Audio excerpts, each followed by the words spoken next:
23 जून 2018 ये एक ऐसी तारीख थी जिस दिन दिल्ली में घटी घटना ने पूरे देश में भूचाल ला दिया था। पूरे देश हैरान था। दरअसल दिल्ली कैंट के पास एक जगह है बरार स्क्वायर। बरार स्क्वायर से किसी ने दिल्ली पुलिस के नराना पुलिस स्टेशन को फ़ोन किया कि यहाँ एक महिला की लाश पड़ी है। चूंकि मामला दिल्ली कैंट का था, आर्मी एरिया का था, तो जो काफ़ी संवेदनशील माना जाता है सुरक्षा के लिहाज से, तत्काल फौरन आनंद फानन में पुलिस वहाँ पहुँचती है। जाकर के देखती है तो एक खूबसूरत महिला की लाश सड़क पर पड़ी होती है। लाश खून से लथपथ होती है। प्राथमिक स्तर पर देखने पर यह पता लगता है कि कई जगह चोट के निशान भी हैं। लिहाजा पुलिस ने अपनी पूरी औपचारिकता करने के बाद शव को पोस्टमार्टम के लिए भेज दिया और जांच में जुट गई। पुलिस के सामने सबसे बड़ा सवाल ये था, ये शव किसका है, ये महिला कौन थी, इसकी शिनाख्त कैसे की जाए। और पुलिस तमाम बिंदुओं को ध्यान में रखकर जांच करने का प्रयास कर रही थी। उस महिला के शव की शिनाख्त करने का प्रयास कर रही थी। इसी बीच लगभग 4 से 5 घंटे के बाद दिल्ली के नराना पुलिस स्टेशन में एक व्यक्ति अपनी महिला की गुमशुदगी की रिपोर्ट दर्ज कराने पहुंचते हैं। वो पुलिस वालों को बताते हैं कि मेरी जो पत्नी है वो आज सुबह दवाई लेने निकली थी और अभी तक घर नहीं लौटी हैं। उनका फ़ोन भी स्विच ऑफ आ रहा है। ये सुनकर पुलिस वालों ने फौरन उस महिला की एक तस्वीर, जो मृत महिला थी जिनकी डेड बॉडी मिली थी, उनकी तस्वीर उस व्यक्ति को दिखाई। उसके देखने के बाद उस व्यक्ति की आंखों में आंसू आ गए, बदहवास सा हो गया, उनके पैरों के नीचे जमीन खिसक गई। दरअसल ये उनकी पत्नी की ही फोटो थी और जो मृत महिला मिली थी ये उनकी पत्नी थी। और ये शिकायतकर्ता कोई आम व्यक्ति नहीं थे। ये इंडियन आर्मी में तैनात एक मेजर थे जिनका नाम था अमित द्विवेदी। अमित द्विवेदी भारतीय थल सेना में एक मेजर थे, मेजर रैंक के अधिकारी थे। ये उनकी जो डेड बॉडी मिली थी उनकी पत्नी शैलजा द्विवेदी की थी। उनसे अब पुलिस के सामने एक सवाल जो था शिनाख्त करने का, पहचान करने का, वो खत्म हो चुका था। दूसरा सवाल ये था कि ये घटना घटी कैसे। तो उन्होंने सबसे पहले मेजर अमित से पूछताछ शुरू की। तो उन्होंने बताया कि कुछ दिन पहले उनकी पत्नी का छोटा सा एक्सीडेंट हुआ था, जिसके कारण रोजाना वो आर्मी की गाड़ी से ड्राइवर के साथ दिल्ली के आरआर हॉस्पिटल, जो भारत का सबसे बड़ा आर्मी हॉस्पिटल है, धौला कुआं के नज़दीक है, वहाँ जाया करती थी। और आज सुबह रोजाना की भांति दवाई लेने गई और अब तक वापस नहीं लौटी। उनका फ़ोन भी स्विच ऑफ आ रहा था। लिहाजा उनको फिक्र हुई, सब जगह ढूंढा, जब नहीं मिली तो वो सीधे पुलिस स्टेशन आए। उसके बाद दिल्ली पुलिस उनको लेकर के सीधे दिल्ली के आर्मी हॉस्पिटल पहुंचती है। और आर्मी हॉस्पिटल के गेट पर जब कैमरा सीसीटीवी लगे होते हैं, उनमें जब खंगालती है तो उनको एक व्यक्ति दिखाई पड़ता है, उनकी पत्नी भी दिखाई पड़ती हैं। दोनों बात कर रहे होते हैं। उसमें एक होंडा सिटी गाड़ी भी नज़र आती है। और उस व्यक्ति को देखते ही जो मेजर अमित द्विवेदी हैं वो कहते हैं ये काम इसी ने किया है, ये काम इसी ने किया है, ये मेजर हांडा है और ये काम इसी का लगता है। जो इतना सुनने के बाद दिल्ली पुलिस जो है उसको एक नया क्लू मिल जाता है, उसको एक लीड मिल जाती है। वो सबसे पहले मेजर हांडा को गिरफ्तार करने के लिए अपनी टीमें गठित करती है, कोशिश करती है। चूंकि मेजर हांडा जो उनको जब पता किया गया तो मेजर हांडा दिल्ली की, माफ़ी चाहूँगा, मेरठ के आर्मी कैंट में पोस्टेड थे। तो आसपास पहले सब जगह उनको ढूंढा गया, उसकी गाड़ी की खोज के लिए सीसीटीवी फुटेज खंगाले गए, लेकिन कहीं कोई सुराग नहीं चला। फिर पुलिस ने ये सोचा कि इसकी पोस्टिंग तो मेरठ में है, लिहाजा दिल्ली से मेरठ वाले रोड जितने भी टोल पड़ते हैं, नाके पड़ते हैं, जहाँ जहाँ पुलिस चौकियाँ पड़ती हैं, वहाँ जहाँ भी सीसीटीवी कैमरा लगे हैं, सबको इन्फॉर्म किया गया कि आप इस नंबर की गाड़ी, होंडा सिटी, इस कलर, सिल्वर कलर की गाड़ी, इसको चेक करें, अगर नजर आती है तत्काल इसकी सूचना दिल्ली पुलिस को दें। और पुलिस भी पूरी टीम लेकर के मेरठ के लिए निकलती है। और जब आगे बढ़ती है तो उसको एक टोल प्लाजा के सीसीटीवी कैमरे में वो गाड़ी नजर आती है और फिर आगे बढ़ जाती है। क्योंकि मेजर के पास एक फ़ोन नंबर, मेजर हांडा, निखिल हांडा, उसके पास एक फ़ोन नंबर और था प्राइवेट, जो बहुत कम लोगों के पास था। वो पुलिस ने किसी तरीके से हासिल कर लिया था। उस नंबर को ट्रेस किया गया। जब ट्रेस किया गया तो लगातार पुलिस उस हांडा की, मेजर हांडा की जो लोकेशन थी उसको फॉलो कर रही थी, पीछे चल रही थी। और एक जगह जाकर के पुलिस मेजर हांडा की गाड़ी को घेर लेती है, रुकवा लेती है और इस तरीके से मेजर हांडा को गिरफ्तार कर लेती है। उसको जब गिरफ्तार करती है तो सीधे दिल्ली लेकर के आती है, दिल्ली की अपने पुलिस स्टेशन लेकर के आती है। उससे पूछताछ शुरू होती है। शुरू में जब मेजर हांडा से पूछा गया तो उसने कहा मैंने ये हत्या नहीं की है, मेरा इनसे कोई संबंध नहीं है। वो लगातार पुलिस को मना करता रहा, लेकिन पुलिस द्वारा ठोस सबूत साक्ष्य दिखाने के बाद जब पुलिस की भाषा में उनसे सवाल किया गया, उनसे पूछा गया, तो मेजर हांडा टूट गया और उसने पूरी घटना का खुलासा कर दिया जो इस प्रकार है। दरअसल मेजर हांडा और मेजर अमित द्विवेदी ये 2015 में नागालैंड के दीमापुर में दोनों पोस्टेड थे। दोनों एक साथ ड्यूटी कर रहे थे, दोनों की ड्यूटी एक जगह थी। मेजर हांडा क्योंकि उसके पहले से एक बेटा था, एक वाइफ थी, लेकिन वो सिंगल वहां रह रहा था। और मेजर अमित द्विवेदी ये अपनी पत्नी के साथ दीमापुर में रह करके भारतीय सेना में काम कर रहे थे। दोनों की साथ पोस्टिंग थी, इसलिए दोनों में दोस्ती हो जाती है, अच्छी मित्रता हो जाती है। दोनों रोजाना कुछ वक्त साथ साथ गुजारते हैं, चाय कॉफी पीते हैं। और धीरे धीरे एक दिन जो मेजर निखिल हांडा है वो मेजर अमित द्विवेदी के घर आता है।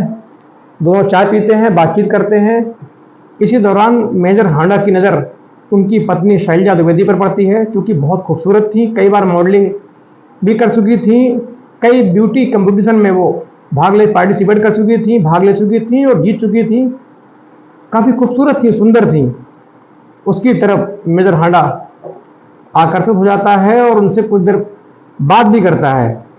इस दौरान दोनों एक दूसरे का नंबर शेयर कर लेते हैं और धीरे धीरे उनमें आपस में बातचीत शुरू हो जाती है और बातचीत का सिलसिला लगातार बढ़ता जाता है। जो जो वक्त गुजर रहा होता है उनकी दोस्ती और गहरी लगातार हो रही होती है और दोस्ती गहरी होते होते उनमें एक वक्त ऐसा भी आता है जब दोनों के बीच में वीडियो कॉलिंग शुरू हो जाती है। दोनों वीडियो कॉल के सहारे बात करते हैं और कुछ समय व्यतीत होने के बाद एक दिन दोनों वीडियो कॉलिंग पर बात कर रहे थे, तभी अचानक मेजर अमित द्विवेदी आ जाते हैं और वो रंगे हाथों अपनी पत्नी को वीडियो कॉल करते हुए पकड़ लेते हैं।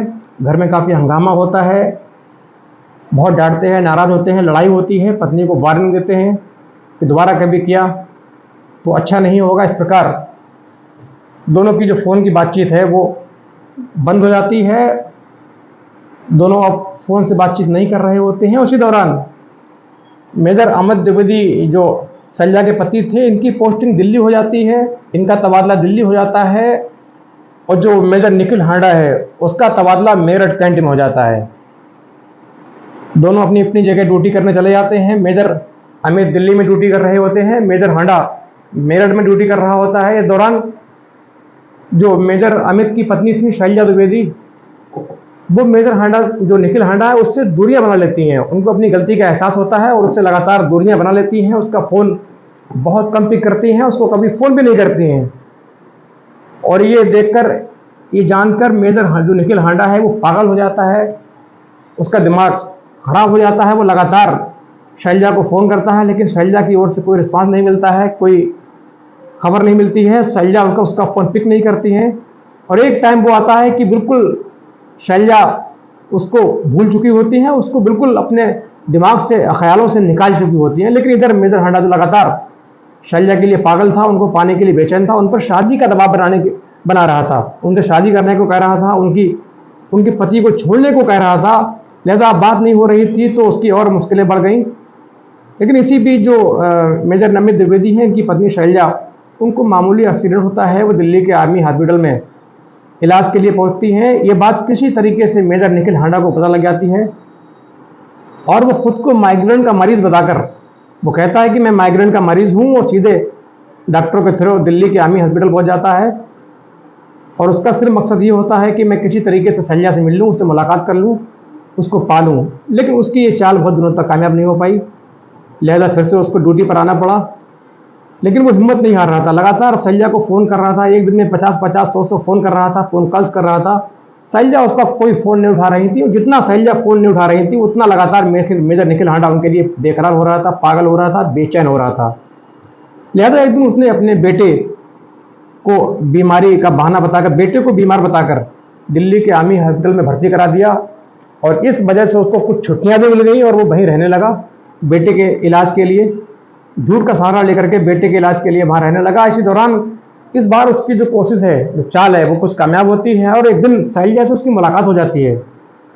जब शैलजा से मुलाकात होती है तो बातचीत होती है। फिर उसके बाद इस मुलाकात की वजह से फिर से उनके बीच कुछ छिटपुट टाइम पर कभी कभी बातचीत फिर शुरू हो जाती है, फिर से उनकी फ़ोन कॉल शुरू हो जाती हैं और फिर जो मेजर निखिल हांडा है उनको लगातार कहता है कि अपने पति को छोड़िए, मैं अपनी पत्नी को छोड़ूंगा, हम साथ रहेंगे, सारी ज़िंदगी साथ रहेंगे, हम साथ मरेंगे, साथ जिएंगे।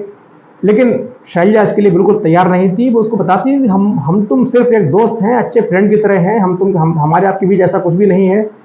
आप अपनी ज़िंदगी अपनी पत्नी के साथ व्यतीत करिए, मेरा पति है, मैं उनके साथ ही बहुत खुश हूँ। लेकिन निखिल हांडा, उसको तो शैलजा को पाने की लत लग चुकी थी। वो उनके लिए पागल था, बेचैन था, पागल हो चुका था, बहुत हद तक गिर चुका था, उनको पाने के लिए कुछ भी करने को तैयार था। लिहाजा उसको उनकी बात बिल्कुल पसंद ना आई और एक दिन उसने उनको फ़ोन किया और उनको कहा, आप मुझसे एक बार मिल लीजिए, उसके बाद तुम्हें कभी ज़िंदगी में दोबारा फ़ोन नहीं करूँगा, आपसे बहुत दूर चला जाऊँगा। लिहाजा शैलजा ने सोचा, चलिए अब आखिरी बार ये कह रहे हैं, उसके बाद कभी मिलेंगे नहीं, हमारे आगे से भी कांटा हट जाएगा, लिहाजा इनसे मिल लेते हैं। तो शैलजा उनसे मिलने के लिए तय प्लान के मुताबिक, वादे के मुताबिक शैलजा आर्मी के हॉस्पिटल पहुंचती हैं दवाई लेने के लिए। वहीं गेट पर मेजर निखिल हांडा अपनी होंडा सिटी कार लेकर के मिल जाता है। दोनों में बातचीत होती है, उसके बाद दोनों उसी कार में बैठ जाते हैं और ये पूरी उनकी जो बातचीत है ये पूरी वहाँ लगे CCTV में कैद हो जाती है। उसके बाद दोनों बरार स्क्वायर के जो काफ़ी सुनसान इलाका रहता है, आर्मी इलाका है, वहाँ जंगल झाड़ी बहुत ज़्यादा है, वहाँ पहुँचते हैं। फिर वहाँ गाड़ी रोक के निखिल हांडा उनसे कहता है, तुम अपने पति को छोड़ो मेरे लिए, मैं अपनी पत्नी को छोड़ूंगा और हम दोनों शादी करेंगे, हमेशा खुश रहेंगे। लेकिन शैलजा उसका विरोध करती हैं। वो कहती हैं, हम सिर्फ अच्छे दोस्त हैं, हम पति पत्नी नहीं हो सकते, आपकी पत्नी है, मेरा पति है, मैं अपने पति के साथ बहुत खुश हूँ और आप भी अपनी पत्नी के साथ, अपने बच्चे के साथ खुश रहिए। लेकिन निखिल हांडा, जो उसके दिमाग पर भूत सवार था, उनको पाने के लिए सनकी हो चुका था, उसके अंदर बेकरारी थी, पागलपन था, उसने अपना चाकू निकाला और तत्काल उनकी गर्दन पे वार किए। एक महिला होने के नाते, एक आर्मी ऑफिसर जो काफ़ी ट्रेंड होते हैं हाथापाई की लड़ाई में, युद्ध के मैदान की लड़ाई में, उनसे एक कमांडो कोर्स भी किए होते हैं आर्मी ऑफिसर, उनके सामने बहुत देर तक टिक नहीं पाई और झटपटाकर खून के फव्वारे के साथ उन्होंने दम तोड़ दिया। अब सबको छुपाने के लिए उसने उसी इलाके में सबको फेंक दिया और पहचान मिटाने के लिए कई बार हांडा ने उनके सर के ऊपर से, चेहरे के ऊपर से गाड़ी निकाली, अपनी गाड़ी होंडा सिटी को उनके ऊपर से उतारा जिससे उनकी पहचान मिटाई जा सके। और उसके बाद वहाँ से कुछ उनका फ़ोन लिया, थोड़ा आगे बढ़कर उनके फ़ोन को डस्टबिन में, डिब्बे में फेंका, कूड़ेदान में फेंक करके सीधा वहाँ से निकल लिया और जहाँ वो कुछ दिनों के लिए दिल्ली में रह रहा था वहाँ पहुँचा। वहाँ सबसे पहले वो जा करके नहाया, कपड़े चेंज करता है, फिर अपनी गाड़ी को लेकर के सीधा मेरठ की ओर निकल जाता है। लेकिन इसी बीच दिल्ली पुलिस को उसकी CCTV फुटेज है वो आर्मी हॉस्पिटल से मिल जाती है। दिल्ली पुलिस पूछा करती है, मुस्तैदी, चुस्ती और सूझबूझ से मेजर हांडा गिरफ्तार हो जाता है, उसको जेल होती है। और जो मृतक शैलजा द्विवेदी थी, उन्होंने अपनी मौत से एक दिन पहले यानी 22 जून 2018 को फेसबुक पे एक पोस्ट शेयर की थी और बताता हूँ आपको, आप भी सुनिए। उन्होंने 22 जून को अपनी आखिरी फेसबुक पोस्ट की थी, उसमें लिखा था, जब आपकी जिंदगी में काफी रंग भरे होते हैं फिर भी आपको ये याद रहना चाहिए कि चीजें ब्लैक एंड वाइट में आती हैं। और उस दिन उन्होंने अपनी एक DP भी चेंज की थी, एक अपनी फोटो अपलोड की थी, वो वाइट कुर्ते में थी। इस प्रकार ये घटना का अंत हुआ, घटना का अंत होता है, एपिसोड का अंत होता है। और ऐसे वीडियो बनाने का मतलब सिर्फ ये है कि आप इन घटनाओं से सबक लें, सतर्क रहें, सुरक्षित रहें, सलामत रहें, हिफाजत में रहें, अलर्ट रहें। बाकी ये जो वीडियो है इनका सिर्फ मकसद यही होता है। और मैं आपसे ये रिक्वेस्ट करूंगा कि चैनल को सब्सक्राइब करें, लाइक करें, शेयर करें, कमेंट करें। कल एक नई कहानी के साथ फिर हाजिर होंगे, तब तक के लिए दीजिए इजाज़त। जय।